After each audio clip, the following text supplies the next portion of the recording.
এই জন্য আমি ঢাকা দিয়ে দিচ্ছি।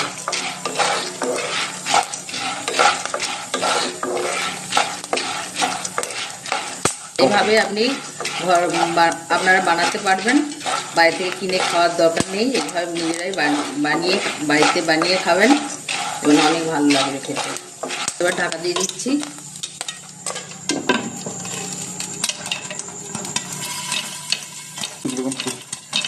দেখতে পাচ্ছেন কিভাবে ফুটছে, সব ফুটে ফুটে উপরে উঠছে।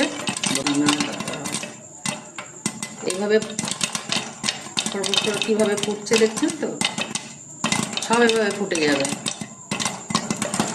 আর ঢাকাটা না দিলে বাইরে পড়ে যেত, ওই জন্য আমি ঢাকাটা দিয়ে দিয়েছি। গ্যাসের ফ্লেমটা আমি এইভাবেই রেখেছি।